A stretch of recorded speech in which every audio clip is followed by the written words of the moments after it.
Hey everybody, I'm Levi Huss, president of the Wesleyan High School FFA, and we're here at Harkey's Taxidermy with Jamie Harkey, and we're going to ask her a couple questions.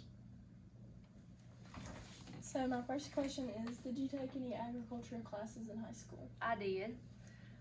When I was in high school, Mr. Bridges was the teacher, and I took horticulture, ag mechanics, just all the agriculture classes.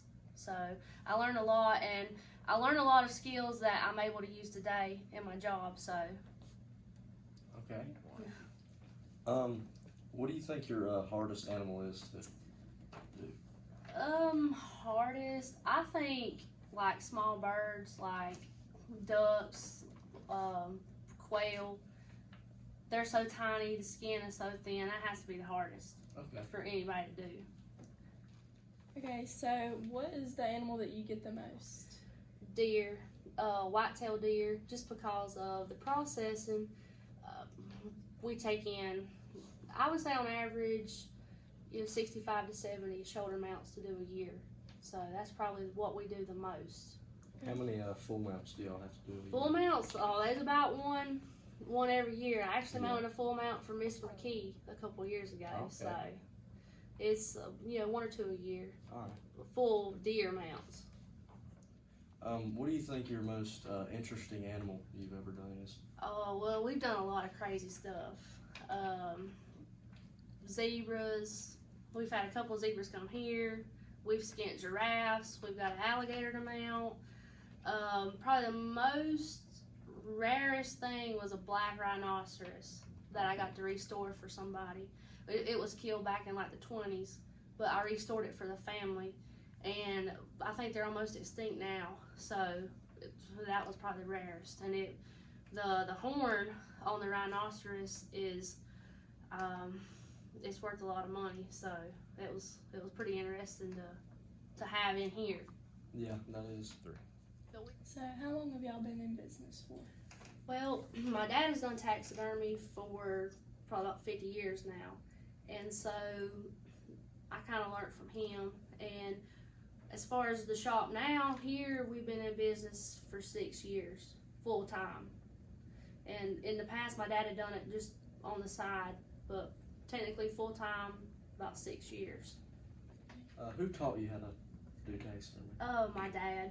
Okay. I learned from him, and the good thing about taxidermy and this is it's kind of, you don't have to go to school for it. There's no classes. You can learn yourself or learn from somebody and just go right into doing it. So for the meat processing or taxidermy, I've learned it all from my dad. How old were you whenever he taught you? Well, I've messed with it my whole life. Just really when I was maybe like 18, I started actually trying to do stuff on my own, but I've been around it forever. But maybe the first thing I ever done myself, I was probably 18. Okay.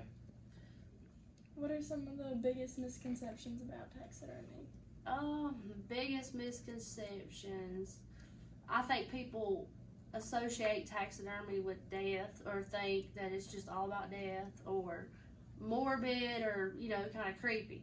But to me and to us here at the shop, it's more about life and the study of life, because you don't want to mount a deer to look dead. The whole goal is to make it look alive.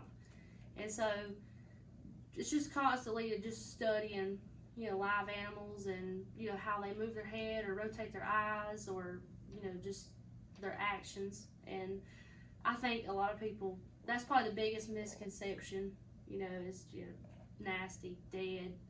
But a lot of it is more about the living side. So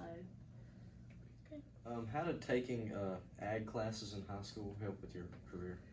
well, just your basic like carpentry skills, shop skills, drills, tools, stuff like that. A lot of that is just involved in taxidermy.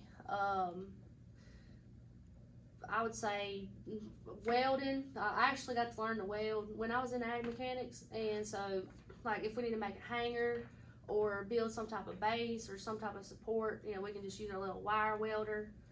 So I learned a lot of that in ag mechanics and just basic life skills, just everyday stuff. It's not hard, but you know, you still have to learn or know how to operate basic tools and stuff.